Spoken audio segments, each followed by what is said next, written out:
हमारी छोटी छोटी परेशानियां बहुत बार हमें ऐसे ऐसे उलझुल निर्णय लेने पर विवश करती है, जिसके लेने के बाद उसके जब राज खुलते हैं या जब उसके साइड इफ़ेक्ट आने शुरू होते हैं तो पछताने के सिवा जीवन में और कुछ नहीं रहता। लेकिन अगर हम सोच विचार कर अपनी परेशानियों से लड़कर अगर विजय पाते हैं या जीवन में कुछ ऐसे कीर्तिमान स्थापित करते हैं जिससे हमारे माता पिता, हमारे गांव, हमारे शहर, हमारे कस्बे, हमारे देश को हम पर नाज हो, तो क्या बात हो। आप सबको यही होना चाहिए, ऐसा ही सोचना चाहिए। लेकिन न जाने आप क्या सोच रहे हैं। नमस्ते, मैं अजय साहनी स्टार हूँ। रियल रिपोर्टर न्यूज़ का आपका पेज है, आप सभी का स्वागत है यहाँ पर। और आप लोगों को बताना चाहेंगे कि उत्तर प्रदेश की युवा शक्ति दो मुहाने पर खड़ी है। एक ऐसा दो मुहाना जहाँ से एक तरफ राह विकास की ओर जाता है और एक तरफ विनाश की ओर। लेकिन बहुत सारे युवा हैं जो पता नहीं किस चालाकी में, किस खुमार में, इस गफलत, इस गलतफहमी में पड़े हुए हैं कि वो सही रास्ते पर हैं। उनकी समस्याएं एक कदम के बाद ख़त्म हो जाएंगी, उनके जीवन में जय जयकार हो जाएगी। लेकिन सही तो ये है कि उनके जीवन में अंधकार की वो पहली परत खुलती है, पहली सीढ़ी चढ़ते हैं वो लोग। लूटपाट, जरायम और अपराध की दुनिया में कदम रखने वाले युवाओं को मैं कहना चाहता हूँ कि बिल्कुल भी ऐसे निर्णय न लिए जाएं, तभी आप बचेंगे, वरना आपका भविष्य खत्म हो जाएगा। लेकिन दूसरी खबर भी बताएंगे उत्तर प्रदेश से ही, जहां पर युवा कीर्तिमान स्थापित कर रहे हैं, वह रोजगार दे रहे हैं। जहां पर लोग नौकरियों के लिए परेशान हैं, नौकरी मांगते हुए लोग आंदोलन कर रहे हैं, धरना प्रदर्शन में परेशान हैं, मशगूल हैं। वहीं पर कुछ लोग, कुछ युवा बहुत सारे लोगों को नौकरी देने का काम कर रहे हैं। चलिए कुछ खबरों पर लेकर चलते हैं सीधे गाजियाबाद से, आप लोगों को ध्यान दिलवाते हैं। गाजियाबाद की पीएनबी की नूर नगर ग्रामीण शाखा में 2 अप्रैल को हुई लूट का पुलिस ने बुधवार को खुलासा किया। लूट में शामिल सभी 6 बदमाशों को गिरफ्तार कर लिया गया है। लूटी हुई रकम के 8 लाख रुपए, पिस्टल, तमंचा, बाइक बरामद हुई है। शासन ने पुलिस टीम को 1 लाख रुपए का पुरस्कार देने की घोषणा कर दिया है। क्यों? मेरठ रेंज के आईजी प्रवीण कुमार सिंह और कार्यवाहक एसएसपी मुनिराज जी ने बुधवार को पुलिस लाइन सभागार में आयोजित प्रेस वार्ता में इस गुड वर्क का खुलासा किया। पकड़े गए आरोपी रोबिन सिवाच, हिमांशु उर्फ मोनी, राजा उर्फ यश त्यागी, पवन मनीष त्यागी और गौरव उर्फ डैनी हैं। इन सभी युवाओं के नाम सुनने से ही आप सबको अंदाजा लग जाएगा कि इन लोगों के स्वभाव किस टाइप के होंगे, ये लोग क्या सोचते होंगे, किस तरह की रणनीति और किस तरह के कारगुजारियों को अंजाम देने के बारे में ये लोग प्लान करते होंगे। आप लोगों को बताना जरूरी है कि ये सभी नंदग्राम थाना क्षेत्र के रहने वाले हैं। इनमें रोबिन व हिमांशु को आज सुबह ही पुलिस मुठभेड़ में गोली लगी है। इस मामले में अब सिर्फ एक अभियुक्त फरार है जो हरियाणा का रहने वाला है। उसकी गिरफ्तारी के लिए पुलिस कई टीमें बनाकर काम कर रही है। आप लोगों को बता दें, रोबिन ने बताया कि उसके मामा का अकाउंट पीएनबी नूर नगर शाखा में है, इसलिए वह अक्सर बैंक आता जाता रहता था। वहां उसने देखा कि बैंक में न तो कोई सुरक्षा रहती है और न ही ग्राहकों की भीड़ रहती है। इस गैंग को अय्याशी के लिए रुपयों की जरूरत थी। चर्चा हुई तो रोबिन ने उन्हें बैंक लूटने का प्लान बताया। पवन, मनीष और गौरव बाहर खड़े रहे, जबकि बाकी 3 बदमाश बैंक के अंदर गए और लूटपाट करके बाहर आए। आईजी प्रवीण कुमार ने बताया कि सभी बदमाश स्थानीय हैं और इलाके की गली गली से वाकिफ हैं। बैंक में सुरक्षा में जो लापरवाही बरती गई है उसके संबंध में रिपोर्ट बनाकर आरबीआई को भेजी जा रही है। सही है, जब आरबीआई को रिपोर्ट जाएगी कि आपकी पीएनबी की शाखा में इस तरह की लापरवाही थी, जहां पर कोई सुरक्षा गार्ड नहीं था, जहां पर इस तरह की घटनाएं घट सकती थी और बहुत बड़ा कोई वारदात भी हो सकता था, तो इस पर आरबीआई क्या कदम उठाती है ये तो देखने वाली बात है। लेकिन आप लोगों को उत्तर प्रदेश की ही खबरों की पूरी तह से कुछ और खबरें बताने जा रहे हैं, जिसे सुनकर आप लोगों को लगेगा कि प्रदेश सिर्फ जो है बड़ा होने का तमगा नहीं पहनता, उत्तर प्रदेश सही में कुछ बड़ा कर रहा है। वहाँ की युवा शक्ति कुछ बड़े कदम उठा रही है, जिससे कि बहुत बड़ी युवाओं को लाभ होने वाला है। यूपी के युवा नौकरी खोजने की जगह नौकरी देने वाले बन गए हैं। यूपी पीएमईजीपी यानी प्रधानमंत्री रोजगार सृजन कार्यक्रम के तहत देश में सबसे ज्यादा निवेश और रोजगार देने वाला पहला राज्य बन गया है। यह उपलब्धि कोरोना जैसी महामारी और विधानसभा चुनावों के बावजूद दर्ज की गई है। प्रदेश में विभिन्न विभागों की 21 से ज्यादा नई नीतियां लागू की गई हैं। इसी के चलते ईज ऑफ डूइंग बिजनेस में भी यूपी 14वें से अब दूसरे पायदान पर पहुंच गया है दोस्तों। इसी का नतीजा है कि प्रदेश में पहली बार 4,68,000 करोड़ के निवेश के प्रस्ताव आए हैं। इसमें 3.5 करोड़ से अधिक के प्रस्ताव धरातल पर उतर चुके हैं। यह बात सिर्फ हवाई नहीं है, शोध किया हुआ है, रिपोर्टर्स और अखबारों के और खबरों के धरातल से लेकर पहुंचा गया है। यह दैनिक भास्कर में प्रकाशित खबर के बिहाफ पर मैं आप लोगों को सूचना दे रहा हूं। एमएसएमई के अपर मुख्य सचिव डॉक्टर नवनीत सहगल ने बताया कि प्रदेश में पीएमईजीपी के तहत देश में सबसे ज्यादा उद्योग लगे हैं।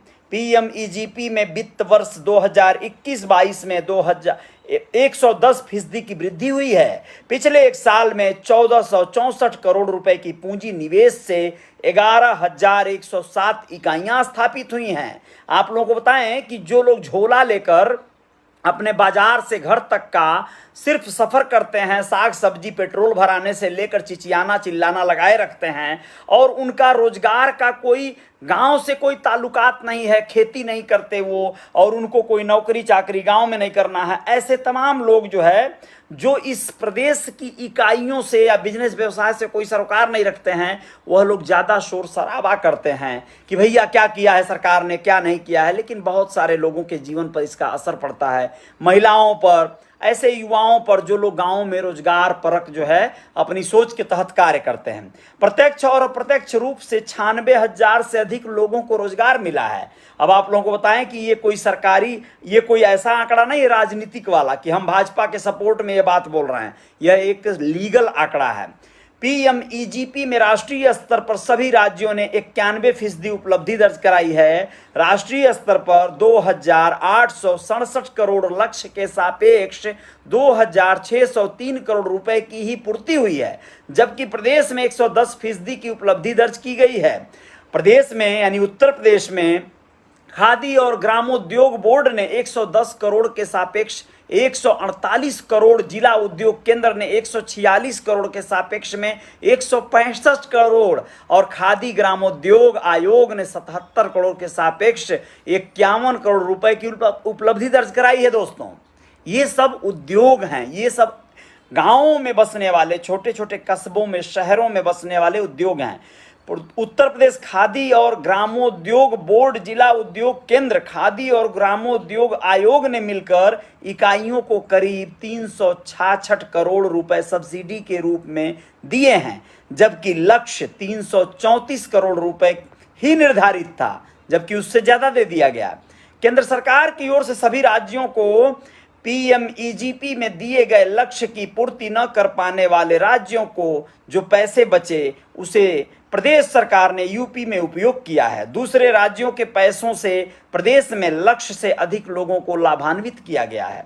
केंद्र सरकार के तहत नया उद्योग लगाने पर 35% सब्सिडी देती है। उत्तर प्रदेश खादी ग्राम उद्योग बोर्ड 13% ब्याज 3 साल तक देता है। अधिकतम 25 लाख के प्रोजेक्ट पर 8,75,000 रुपए सब्सिडी के रूप में दिए जाते हैं। इकाई को 3 साल अगर आप अपने जो भी प्लांट, जो भी सिस्टम, जो भी यानी कि उद्योग का, छोटा लघु उद्योग का कोई इकाई लगाए हैं तो उसको सफलतापूर्वक यदि आप 3 साल तक चला ले जाते हैं तो आप लोगों को बताना जरूरी है कि दोबारा इकाई के विस्तार के लिए 1 करोड़ रुपए का लोन फिर लिया जा सकता है। इस पर भी 15% सब्सिडी सरकार की ओर से दी जाती है। दोस्तों, अब आप लोगों को बताएं कि ये सारी चीज कौन लोग इसका लाभ उठाते हैं। इसका लाभ उठाते हैं गांव में रहने वाले जो जागरूक लोग हैं, जो लोग कोर्ट कचहरी, अखबार और तमाम अखबारों में, तमाम कार्यालयों में, सरकारी कार्यालयों में जो घूमते फिरते रहते हैं, समितियां बना लेते हैं, छोटी छोटी जो सहकारी समितियां होती हैं, ग्रामोद्योग को बढ़ावा देने वाली समितियां होती हैं, समूह होते हैं, वह लोग इन सब तरह के योजनाओं का लाभ उठा पाते हैं। हम और आप जो है किसी तरह के सरकारी समन्वय को तो पहले बिठा नहीं पाते हैं। हम लोग सरकारी समन्वय से जब सरोकार बैठता है तो कहाँ बैठता है? मारपीट करके, जुआ खेल के, शराब पी के, बदमाशी करके थाने में जाएंगे तो सरकार के मुलाजिमी से हमारा मुकाबला होता है, कड़वा अनुभव होता है, गरियाते हैं सरकार को। फिर कहाँ होता है, कोर्ट कचहरी में जाएंगे तो वकीलों से पच पच पान खाकर थूकने वाले वकीलों से और बाबुओं से वास्ता होता है, वहाँ पर भी आपको कड़वा अनुभव होता है, तो सरकार को गरियाते हैं हम लोग जहाँ अवसर हैं, सुअवसर हैं, वहाँ नहीं देखते हैं। हम लोग प्रदेश भाग के जाएंगे, मजदूरी करेंगे। कश्मीर में गए थे, पुलवामा में बिहार के बहुत सारे लोग आ रहे हैं वापस, बदहवास हैं, बदहाल हैं, गोली लगी है 2 मजदूरों को, बताया था आप लोगों को। यानी हम लोग प्रदेश में, मुंबई में आएंगे, लतियाए जाएंगे, मार खाएंगे, हमको ठेकेदार गरियाएंगे, हमको हमारे जो भी अड़ोस पड़ोस के जो महाराष्ट्रियन लोग हैं वो गरियाएंगे, वो सारी चीज़ें हम सह लेंगे।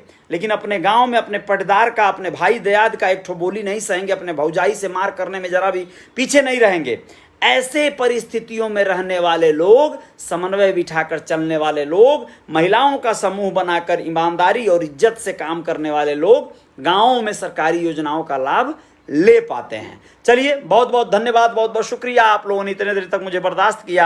अच्छी बात है। जय निषाद राज, जय वीआईपी लिखने वाले लोगों की संख्या कम होती जा रही है, ये बहुत अच्छी बात है, क्योंकि मुझे लगता है कि ये जो जय निषाद राज, जय वीआईपी, जय श्री राम आदि लिखते थे वो लोग खबर नहीं सुनते थे, जानकारी नहीं लेते थे, बस ऐसे ही बकवासों को बस देख के बस चेहरा देखा कि बस दाब दिया अपना एक्सीलेटर, वो काम करते थे लोग। तो ठीक है, धन्यवाद है आप सभी का, और आप लोग अपना ख्याल रखिएगा।